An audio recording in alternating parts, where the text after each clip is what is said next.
اللہ علیہ وسلم کی امت پر بھی یہ روزے فرض کیے گئے، لیکن اس کی جو بے پناہ فضیلت ہے، ایک فرض کی ادائیگی 70 فرضوں کے برابر ہوتی ہے، اور اللہ کے خزانوں میں کوئی کمی نہیں۔ ہم دیکھتے ہیں کہ بارش ہوتی ہے اور وہ تمام چرند پرند اور وہ تمام نباتات اور وہ تمام زمینیں خشک پڑی ہوتی ہیں، لیکن ایک بارش کی صورت میں زمینیں زندہ ہو جاتی، درخت اور پودوں پر ایک نکھار آ جاتا ہے، اور جو فصلات لگی ہوتی ہیں اللہ تعالیٰ ان میں بڑی برکتیں کا دور کر دیتا۔ اسی طریقے سے یہ ماہ مبارک کی نیکیوں کا موسم بہار، اللہ کی رحمتوں کی بارش ہوتی ہے، اور اس لیے آدمی کا ہر عمل جو ہے وہ کئی گنا بن کر اس کے لیے ثواب کا اور اجر کا باعث بنتا ہے۔ اس کی فضیلت اسی پر یہ ہے کہ اس مہینے میں قرآن کا نزول۔ حضرات محترم، حقیقت میں یہ پورا رمضان جو انفرادی عبادات کے لیے، اپنی ذات کی اصلاح کے لیے، اپنے اندر کے انسان کو ایک سمت دینے کے لیے، اب یہ پورا مہینہ گزر رہا ہے، آخری چند لمحات ہیں، ہم اس کے بارے میں غور کریں کہ ہم نے اپنی ذات کے بارے میں، اپنے گھر کی اولاد کے بارے میں، خواتین کے حوالے سے، خاندان کے حوالے سے، اور اپنے گرد و جوار میں دوست و احباب کے حوالے سے ہم نے کس قدر اصلاح کا اور کس قدر دین کے پیغام کو پہنچانے کی کوشش کی۔ میں نے جو آپ کے سامنے سورہ روم کی ایک آیت کی تلاوت کی، جس میں یہ کہا گیا ہے کہ یہ بیر و بر پر جو فساد ہے، نفسہ نفسی ہے، افرا تفری ہے، معاشرے میں حالات میں بے برکتی ہے، انسان کا خون ارزاں ہے، اور انسان کے لیے مسائل اور مشکلات بڑھتی چلی جا رہی ہیں۔ اب ہم بیٹھ کر اس کے لیے حکمرانوں کو، امریکہ کو، یورپ کو، اسلام کی دشمن طاقتوں کو اس کا ذمہ دار قرار دے سکتے ہیں، لیکن قرآن تو ہمیں یہ بتا رہا ہے یہ حقیقت میں ہمارے اپنے اعمال کی کمائی، یہ ہمارے اپنے اعمال کا نتیجہ ہے۔ یہ جو اپنے اعمال اللہ کے دین سے منحرف ہو جاتے ہیں، قرآن و سنت کے احکامات کی پابندی کی بجائے انسان اپنے نفس کا، اپنی خواہشات کا غلام بنتا ہے، اسی وجہ سے لوگوں میں حق کے بارے میں، معیار کے بارے میں، کسی کے حق کے متعلق وہ اصول قائم نہیں رہتا کہ جو اسلام، دین، قرآن و سنت اپنے ماننے والوں کے اندر قائم رکھنا چاہتا۔ اسی لیے جب یہ فساد پھیلتا ہے اور انسان ایک دوسرے کے دشمن بنتے ہیں، پھر اللہ تعالیٰ یقیناً ایسا عمل کرنے والوں کی رسی دراز تو کرتا ہے، لیکن اس ظاہری دنیا میں وہ انسانوں کی گرفت بھی کرتا ہے، ان کو نقصان بھی پہنچاتا ہے، جان سے، مال سے، بھوک سے، خوف سے، اور طرح طرح سے اللہ اپنے بندے کو گرفت میں لے کر راہ راست پر آنے کی دعوت دیتا ہے۔ اسی طرح مجموعی طور پر ہم دیکھیں کہ زلزلے ہیں، سیلاب ہیں، بارشوں کی شدت ہے، یا بارشیں نہیں ہوتی تو قحط ہوتا ہے، بارشیں نہیں ہوتی تو فصلیں برباد ہوتی ہیں اور انسان مسائل اور مشکلات میں مبتلا ہوتے ہیں۔ یقیناً یہ قدرت کا اپنا ایک نظام ہے، لیکن اس کے ذریعے بھی یہ گرفت ہوتی ہے کہ انسان بندہ مومن اہل ایمان اللہ کی طرف رجوع کرنے والے بن جائیں۔ اسی لیے حضرات محترم، اللہ اس پکڑ اور گرفت کے ذریعے تو یہی چاہتا ہے کہ اس کو ماننے والے، دائرہ اسلام کے اندر آنے والے ادخلوا فی السلم کافہ، وہ پورے کے پورے دائرہ اسلام کے اندر آ جائیں، اور وہ راستہ سیدھا راستہ ہے، راہ راست ہے، صراط مستقیم ہے۔ اب یہ سیدھا راستہ کیا راستہ ہے؟ اہل ایمان کے لیے سیدھا راستہ تو یہی ہے کہ اللہ کی توحید کو اختیار کریں، کہ اللہ قادر مطلق ہے، ہر چیز کا اختیار اس کے پاس ہے، اس کی عبادت میں، اس کی قدرت میں، اس کے اختیارات میں کوئی شرکت کرنے والا نہیں، اور اسی کے اختیارات میں ہر چیز موجود ہے۔ سیدھا راستہ تو یہی ہے کہ انبیاء پر، اللہ کے پیغمبروں اور رسل پر ایمان لانا، اور اس چیز کی گواہی دینا، اس چیز پر ایمان لانا کہ محمد صلی اللہ علیہ وسلم اللہ کے رسول ہیں اور اللہ کے آخری نبی ہیں، ختم المرسلین ہیں، اور اب قیامت تک کے لیے ان کا اسوہ اور ان کا طریقہ انسانوں کے لیے ہدایت کا ذریعہ۔ پھر اس بات پر ایمان رکھنا کہ یہ اللہ کی کتاب قرآن اس سے پہلے بھی تورات ہے، انجیل ہے، زبور ہے، اللہ کے مختلف صحیفے جو اللہ اپنے برگزیدہ بندوں، پیغمبروں، رسولوں پر اس کا نزول ہوتا رہا، لیکن ان ساری کتابوں کے مقابلے میں اللہ نے قرآن کی حفاظت کی قسم کھائی اور اس کی حفاظت کا ذمہ اپنے ذمہ سپرد رکھا ہے۔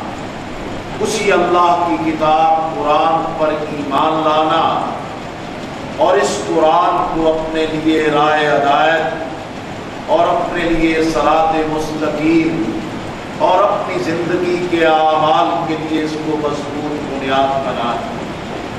پھر انسان ہے، اس کو موت تو آنا۔ ہم انہی مساجد سے اعلان سنتے ہیں کہ فلاں صاحب تھے جو قضائے الہی سے انتقال کرے، ہم جنازوں میں شرکت کرتے ہیں۔ موت اور جنازہ کو ایک درس ہوتا ہے کہ ہم اس سے عبرت حاصل کریں کہ آج اس کی باری تھی، کل ہماری باری، پرسوں ہماری باری ہے، ترسوں ہماری باری۔ لیکن موت ایک ایسی حقیقت ہے کہ جس سے کوئی مفر نہیں۔ کل نفس ذائقۃ الموت، کل من علیہا فان ویبقی وجہ ربک ذو الجلال والاکرام۔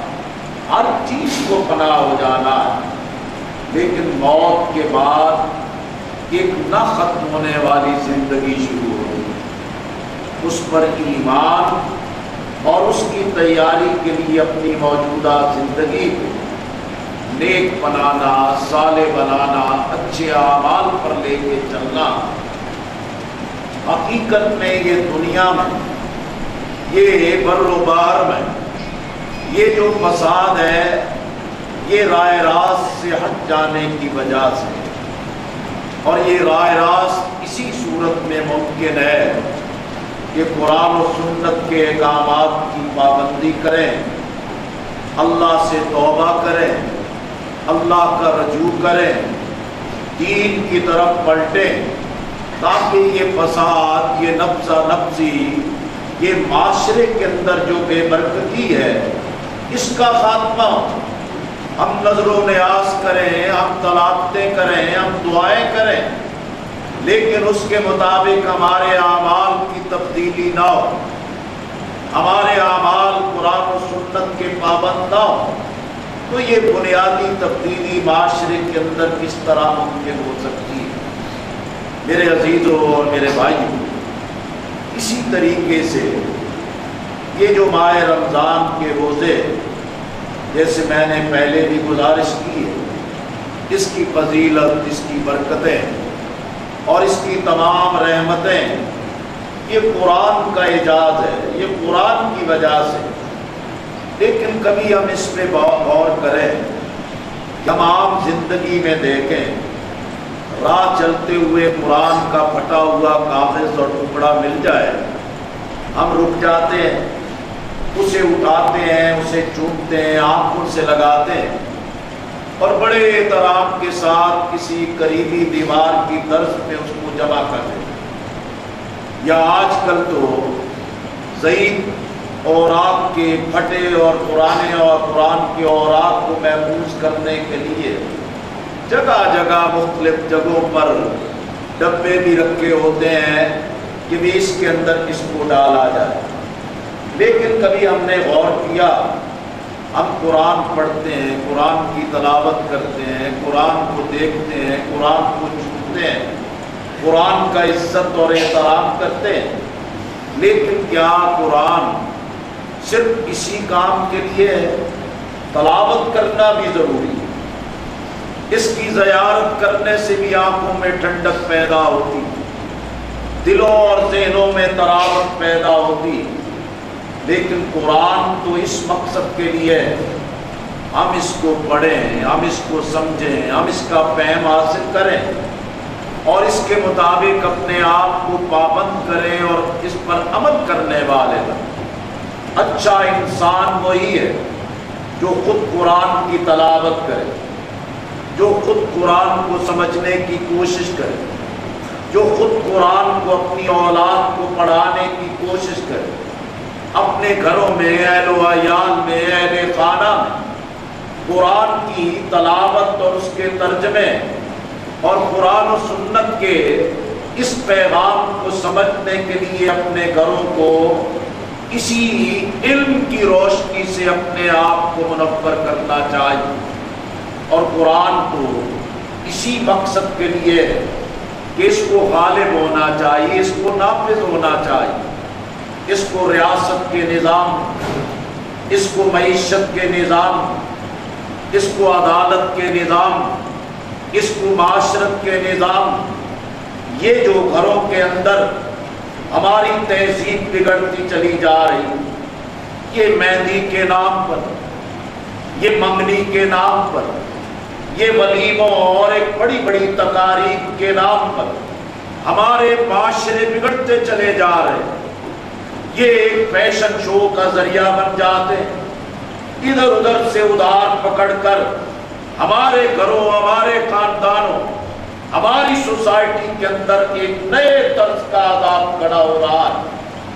غرض میں یہی بات کہنا چاہتا ہوں، یہ قرآن انفرادی طور پر جو ہمیں رہنمائی دیتا ہے، ہم اس سے رہنمائی حاصل کرنے کی کوشش کریں۔ یہ قرآن و سنت کا پیغام ہمیں معاشرتی، خاندانی اور اپنے نظام کو تشکیل دینے کے لیے رہنمائی دیتا ہے۔ قدم قدم پر اس کو ہمارے پیش نظر رہنا چاہیے۔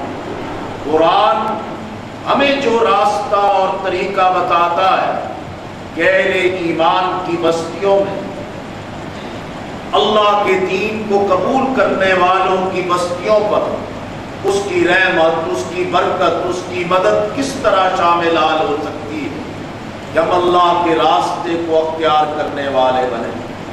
میرے عزیزوں اور میرے بھائیوں، یہ جو ہم دیکھتے ہیں کہ قرآن شخصیات میں کس طرز پر نظر آ سکتا ہے، ہم کسی اور کی مثال کو نہیں، ہم خلفائے راشدین کی مثال کو دیکھیں۔ حضرت ابوبکر صدیق رضی اللہ تعالیٰ عنہ، ان کی زندگی میں تدبر، ان کی زندگی میں علم، ان کی زندگی میں ایثار، ان کی زندگی میں نبی اکرم صلی اللہ علیہ وسلم کے ساتھ عشق اور محبت کی طاقت نظر آتی. حضرت عمر بن خطاب جن کی شخصیت میں روب دبدبا عدل اور ان کی شخصیت میں یہ جو حق کو غالب کرنے کے لیے ایک ذوق اور شوق نظر آتا ہے. حضرت عثمان رضی اللہ تعالیٰ عنہ کی زندگی جو حیا اور سخاوت نظر آتی. حضرت علی کرم اللہ وجہہ کی زندگی میں جو علم، حکمت، شجاعت، بہادری، جو علم کا دروازہ قرار پاتے ہیں، حقیقت میں ان کی شخصیات سے قرآن پکار پکار کر کہتا ہے کہ میں یہاں موجود ہوں. اسی لیے میرے عزیزو، یہ جو معیار حق ہے کہ انسان اپنی زندگی کو کیسے گزارے، قرآن اس کی رہنمائی دیتا ہے. نبی اکرم صلی اللہ علیہ وسلم کا اسوہ اور طریقہ کار رہنمائی دیتا ہے. اور خلفائے راشدین، صحابہ کرام رضوان اللہ اجمعین، ان کی زندگیاں جو ستاروں کی مانند ہیں اور ان کی زندگیوں کے اعمال ہمارے لیے ایک رہنمائی کا درجہ رکھتے ہیں.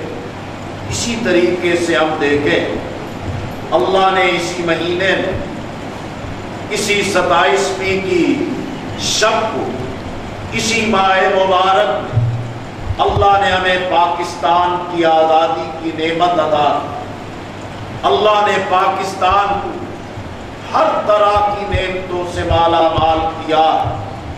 لیکن آج لوگ یہ سوال کرتے ہیں کہ فرقہ پرستی ہے، مسلک ہے، یہ دیوبندی، بریلوی، اہل حدیث، یہ اہل تشیع کے مسلک، اور اسی پاکستان میں اقلیتیں رہتی ہیں، غیر مسلم رہتے ہیں. اس ملک کے اندر یہ نظام لانا، یہ نظام چلانا عملاً ناممکن ہے.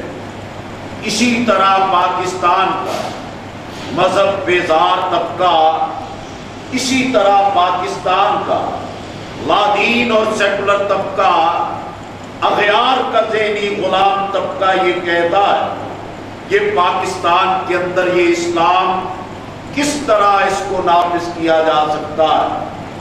وقت نہیں ہے کہ میں اس کی تفصیل میں جاؤں، لیکن عملاً ہم دیکھیں علماء کرام، اکابرین محترم، جو ہمارے تمام مسالک کے اکابر یہ اکٹھے ہوتے ہیں تو قیام پاکستان کے فوراً بعد قرارداد مقاصد تشکیل پاتی.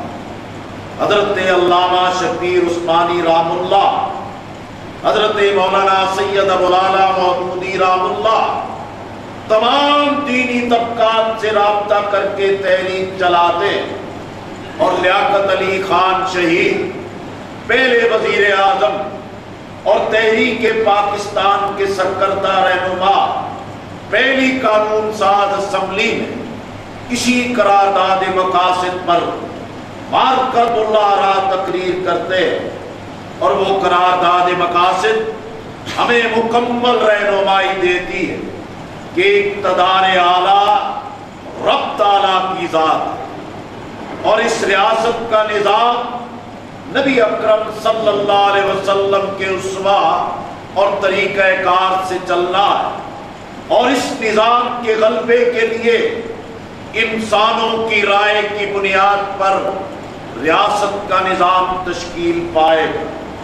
پھر علماء پر اعتراضات آئے. یہی تمام علماء اکٹھے ہوئے 22 نکات کی شکل میں تمام علماء نے اتفاق کیا جو اسلامی نظام کے لیے، نظام مصطفیٰ کے لیے، نفاذ شریعت کے لیے ایک رہنما اصول اور طریقہ رکھتے. پھر ہمارے ملک کا آئین، پاکستان کا آئین 1973 کا دستور ہے جس کے پہلے بڑی کوششیں تھی یہ پاکستان اسلامی نظریاتی مملکت نہ رہے، یہ اسلامی جمہوریہ پاکستان نہ رہے.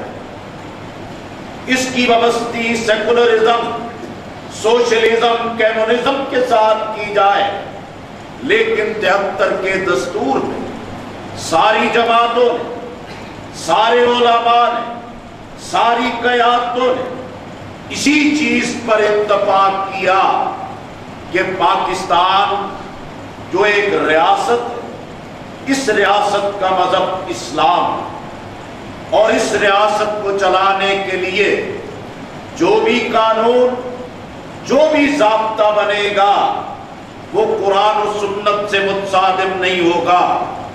قانون سب کے لیے برابر ہوگا، انصاف سب کے لیے سہل ہوگا، لیکن المیہ یہ ہے، اقتدار جن کے پاس ہوتا ہے وہ فوجی قیادت، وہ سول کی قیادت، وہ جمہوریت کے نام پر منتخب قیادتیں ہو، وہ قرآن و سنت کے مطابق عمل کرنے کے لیے تیار نہیں ہوتے، جس کی وجہ سے لوگوں کے اندر ایک ذہنی خلجان پیدا ہوتا ہے۔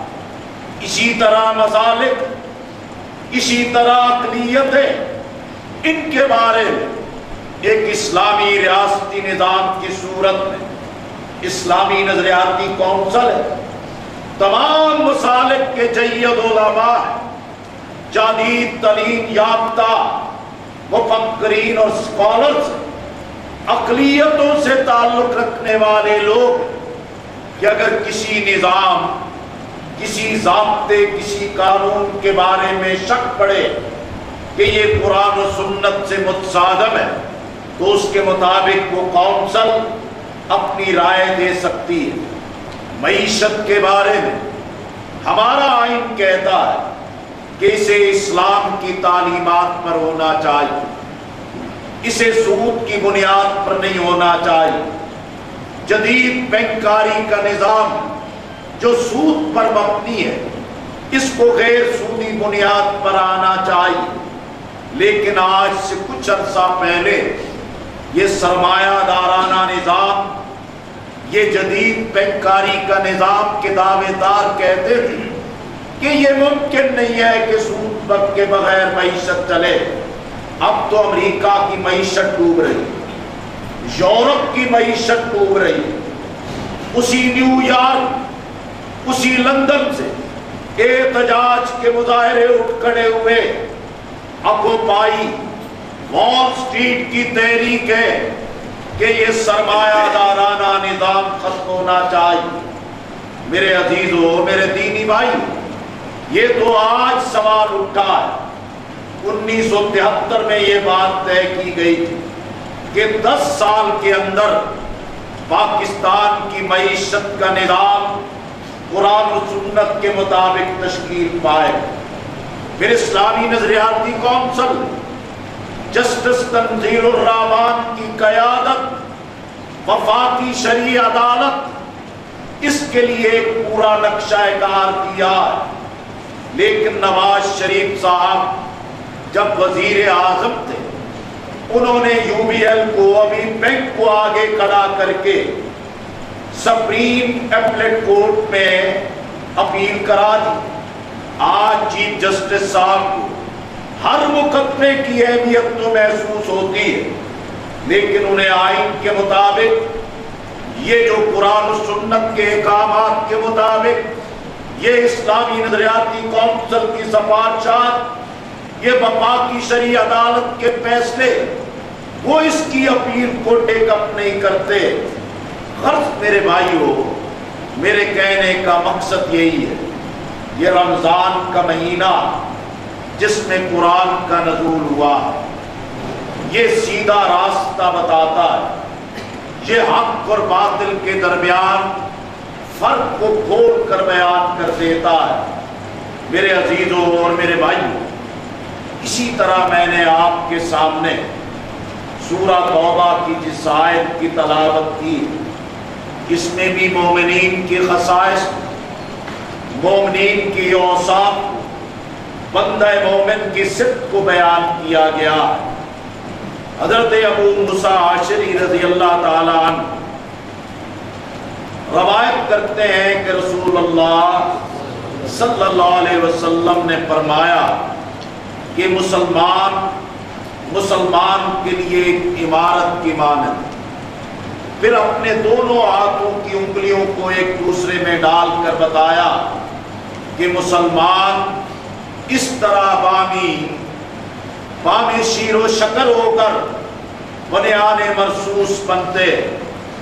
اسی طرح سیدنا عبداللہ بن عمر رضی اللہ تعالیٰ عنہ نے روایت کیا ہے کہ نبی مہربان صلی اللہ علیہ وسلم نے یہ فرمایا ہے کہ مسلمان تو وہ ہے جس کی زبان سے، جس کے ہاتھ سے دوسرے مسلمان محفوظ رہے۔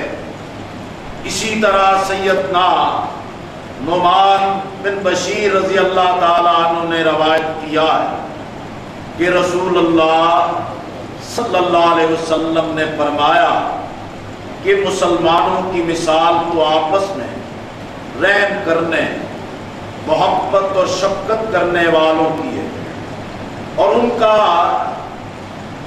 مثال بالکل ایسے ہے کہ جیسے ایک جسم کی مانند ہوتے ہیں، جسم کے ایک حصے کو دکھ پہنچتا ہے، بیماری لگتی ہے، نیند اڑ جاتی ہے، بخار آ جاتا ہے، اور پورے جسم کے اعضاء ایک دوسرے کا ساتھ دیتے ہیں۔ بالکل اسی طرح مسلمان امت کی حیثیت سے، کلمہ گو کی حیثیت سے ان کی ذمہ داری ہے کہ وہ ایک دوسرے کے دکھ اور درد کو سمجھیں۔ اسی طرح سیدنا ابو امامہ رضی اللہ تعالیٰ عنہ نے روایت کیا ہے کہ رسول اللہ صلی اللہ علیہ وسلم نے فرمایا کہ جس نے اللہ تعالیٰ کے لیے محبت کی، جس نے اللہ تعالیٰ کے محبت کی خاطر کسی سے دشمنی کی، اور جس نے کسی کو کچھ دیا وہ اللہ کی خوشنودی کے لیے دیا، اور کسی کو کچھ دینے سے رک گیا، اللہ کے کام کی پابندی کرتے ہوئے رک گیا، ایسے شخص نے حقیقت میں اپنے ایمان کی تکمیل کی۔ اسی لیے سورہ توبہ میں مومنین سے یہی کہا جا رہا ہے کہ یہ مردوں کے، یہ عورتوں کے، یہ اہل ایمان باہم ایک دوسرے کے رفیق ہوتے ہیں۔ آج کل ہم تو کس طرح ایک دوسرے کے ساتھ سلوک کر رہے ہیں؟ انسانی جان ارزاں ہے، ایک دوسرے کا حق مارنا کیا یہ کوئی دوستی اور رفاقت کا حق ہے؟ اسی طرح نیک باتوں کی تلقین کرنا، نیک باتیں تو کی جاتی ہیں، لیکن یہ بھی ایک بڑا المیہ بن گیا ہے۔ ہر آدمی دوسرے کو نصیحت کرتا ہے، اپنے گریبان میں نہیں جانتا، اس طرح کی کوشش کرتا ہے کہ دوسرا نیکی کرے، اسے جنت مل جائے، لیکن اپنی جنت کی ہم فکر نہیں کرتے۔ اسی طرح مومن تو وہ ہے جو برائی کی باتوں سے منع کرے، جو برائی کے اعمال سے روکے، جو بدی کے مقابلے نہی عن المنکر کا فریضہ بندہ مومن کی حیثیت سے ادا کرے۔ میں باہر کی بات کو چھوڑے، ہم اپنے گھروں، اپنی اولاد کی، اپنے گھر کی چار دیواری کو دیکھے، ہماری آنکھوں کے سامنے نہ جانے کیا کیا چیزیں رونما ہوتی، ہم اسے کس قدر روکنے کی اور منع کرنے کی کوشش کرتے ہیں۔ میرے عزیزو، میرے بھائی، ایمان، قرآن، مومن کی صفت تو یہ ہے، نماز پابندی سے ادا کرے، نماز قائم کرے، نماز خشوع و خضوع سے ادا کرے۔ پھر اللہ کا حکم ہے کہ اپنے مال سے زکوٰۃ کو ادا کرو، لیکن زکوٰۃ دینے والے کتنی دیتے؟ زکوٰۃ دینے والے اللہ کو کتنا راضی کرتے؟ زکوٰۃ مال کو کم نہیں کرتی، زکات کی برکت سے مال میں برکتیں پیدا ہوتی. اسی طرح میرے عزیزو، میرے بھائی، اللہ ہمیں اسی بات کا حکم دیتا ہے. مومن تو وہ ہے جو اللہ اور اللہ کے رسول صلی اللہ علیہ وسلم کے احکامات کو ماننے کے لیے تیار ہو. یہ اشفاق احمد تلقین شاہ، یہ لائٹ بند ہو سکتی ہے، تو بڑے شاندار طریقے سے بات کرنے والی شخصیت. ان سے کسی نے سوال کیا کہ بھی یہ مسلمان اور مومن میں کیا فرق ہے؟ انہوں نے کہا کہ میں نے بڑا عالمانہ طریقے سے بتایا لیکن میں مطمئن نہ کر سکتا. پھر علماء سے، اسکالر سے، خطیب حضرات سے پوچھا. انہوں نے بھی ایک لمبی چوڑی تقریر کر کے مسلمان اور مومن کا فرق بتایا. لیکن انہوں نے کہا کہ ایک دن میں گاؤں کی مسجد سے نکلا، میری جوتی کچھ ٹوٹی ہوئی تھی. میں نے کہا کہ یہ بوڑ کے درخت کے نیچے جو موچی بیٹھا ہے، میں اس سے اپنی جوتی کٹوا لوں. کہ میں اس کے ساتھ بیٹھ گیا اور اسی موچی سے سوال کیا کہ جناب یہ مسلمان اور مومن میں کیا فرق ہے؟ کہتے وہ موچی نے جو مجھے نقطہ سمجھایا وہ آج تک میرے ذہن میں موجود ہے. انہوں نے کہا کہ موچی نے کہا کہ باؤ جی میں تے انپڑھ بندہ، میں نے تو کچھ آندہ جاندہ نہیں، میں بس اتنا جاندا کہ مسلمان وہ ہے جڑا اللہ نو منے اور مومن وہ ہے کہ جڑا اللہ دے علاوہ کسے دی نہ منے. حقیقت میں اتنا باریک سا فرق ہے. اللہ کو مان لینا اور یہ فیصلہ کر لینا کہ میں نے اب اللہ کے علاوہ اپنی گردن کو کسی کے سامنے نہیں جھکا. میری گردن اللہ کے سامنے جھکنے کے لیے. میرے عزیزوں اور میرے بھائیوں، اسی طریقے سے میں اپنی بات کو سمیٹتے ہوئے آپ انہی چیزوں کی طرف متوجہ کرنا چاہتا ہوں. یہ ماہ رمضان گزر رہا، مسجدیں آباد ہوئی، یہ افطاری کے اندر ایک بڑی رونق لگی، یہ سحری تلاوت کے ذریعے ایک بڑا ماحول بنا. لیکن المیہ یہی ہوتا ہے، رمضان کے رخصت ہوتے قرآن غلافوں کے اندر لپٹ کر رکھا دیا جاتا، مسجدیں ویران ہو جاتی. ادھر چاند نظر آیا، ادھر ساری خرابات شروع ہو جاتی. پہلے تو علامہ اقبال کا کلام جو انقلابی کلام ہے، یہ گویوں اور قوالوں کے ہاتھوں چڑھا دیا گیا.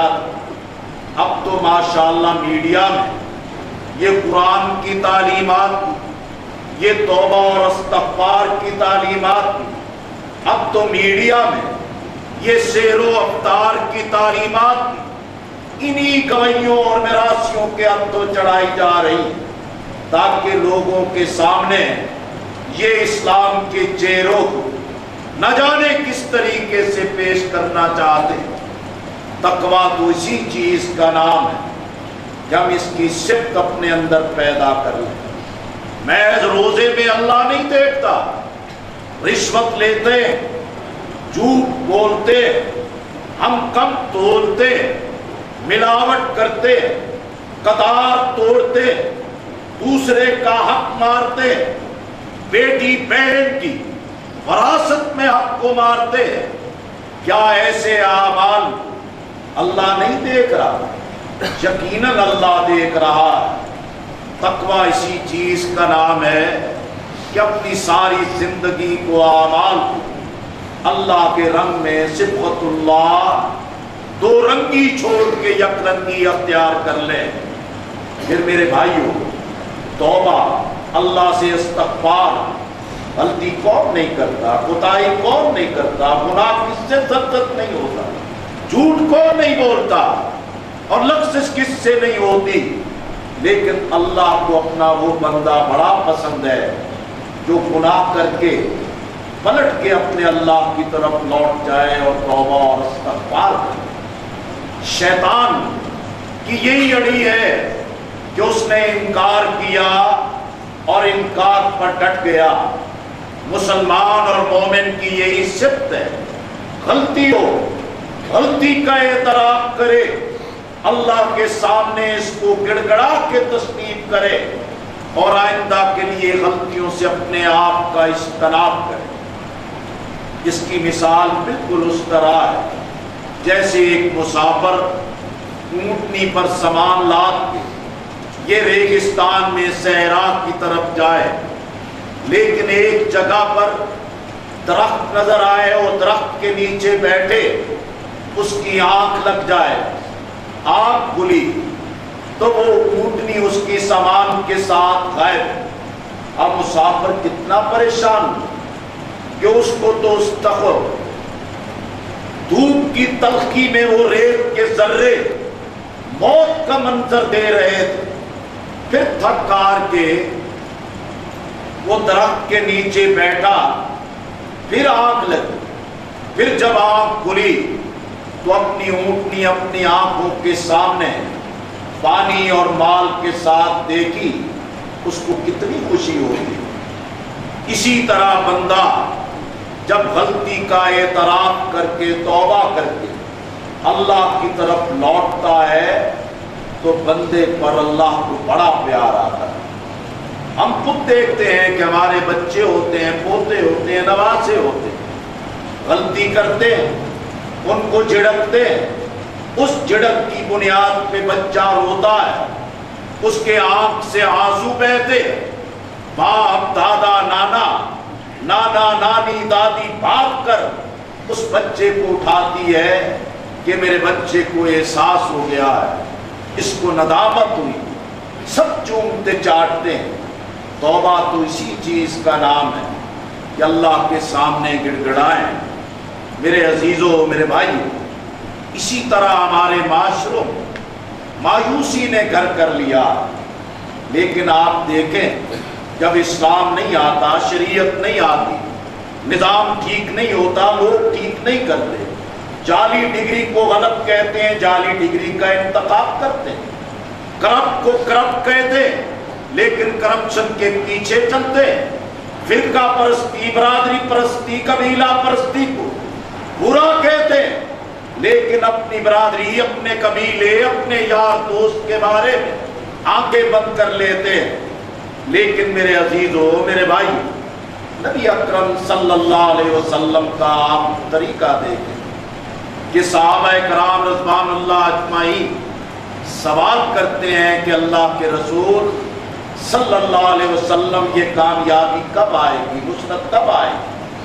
اللہ کے رسول انہیں یہ بھی بتاتے ہیں کہ پہلے کے لوگ تھے کہ جن کے جسموں کو آروں سے کاٹ دیا، جن کے ہڈیوں سے گوشت لوہے کی کنگھیوں سے اتار دیا گیا، لیکن یہ بھی نبید دیتے ہیں کہ وقت آنے والا امن قائم ہوگا، حضرموت سے عورت نکلے گی، راستے میں اس کو کسی کا خوف نہیں ہوگا سوائے جنگل کے کسی جنگلی جانور کا۔ پھر غار ثور ہے، ہجرت ہے، راستے تنگ ہیں، پتھر ہیں، کانٹے ہیں، طائف کی گھاٹیاں ہیں، اور غار ثور میں ہے یار غار ساتھ، اور سامنے مکڑی کا جالا ہے، کبوتر انڈے دے کے اللہ کے اذن سے حفاظت کی ذمہ داری ادا کر رہے۔ ایسے لمحے میں بھی نبی پاک صلی اللہ علیہ وسلم فرماتے ہیں کہ سراقہ، میں تیرے ہاتھ میں کسرا کے کنگن دیکھ رہا۔ ابھی آپ دیکھیں اخوان المسلمون کامیاب ہوئی، 87 سال کے بعد حسن البنا کی فکر کو کامیابی ملی۔ یورپ والے کہتے، سب لوگ کہتے تھے کہ یہ اخوان مٹ گئی، یہ کبھی کامیاب نہیں ہو سکتی۔ اللہ نے دل بدل دیے، قلب بدل دیے، ضمیر بدل دیے، اور اسی مصر کے اندر بڑا انقلاب آیا۔ اس لیے میرے عزیزوں، ہم بھی تبدیلی کی، ہم بھی قیادت کی، ہم بھی نظام کی تبدیلی کی خواہش رکھتے، لیکن چہرے بدلنے سے، محض نعرہ لگانے سے تبدیلی نہیں آئی۔ تبدیلی تو قلب و نظر کی تبدیلی سے آتی، فکر و نظر کی تبدیلی سے آتی، اندر کے انسان کے بدلنے سے آتی ہے کہ ہم اپنا معیار حق قرآن و سنت کو بنائیں، اپنی قیادت کے لیے اہلیت اور صلاحیت کو بنائیں۔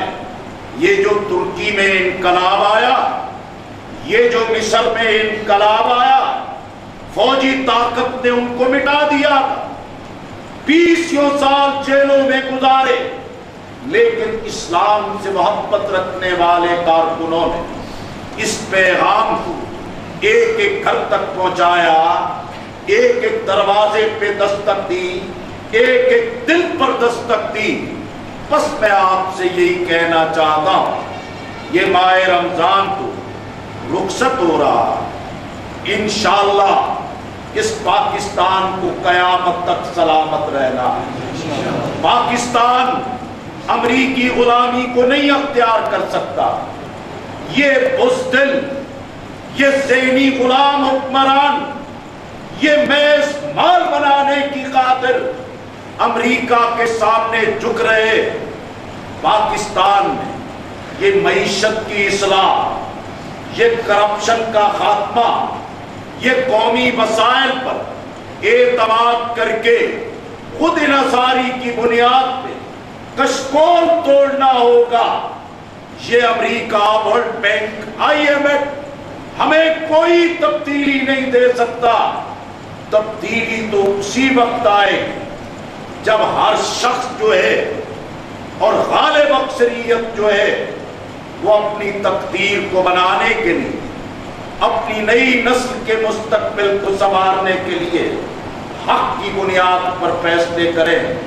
حضرات محترم، یہ تاک رات آنے والی، اور اسی رات کے بعد نبی اکرم صلی اللہ علیہ وسلم نے بشارت دی، مبارک دی۔ لوگ سمجھے کہ شاید 29ویں کی شب لیلۃ القدر تھی، ہماری دعائیں قبول ہوئی، اور اللہ نے یہ بشارت نبی اکرم صلی اللہ علیہ وسلم کی طرف سے دی۔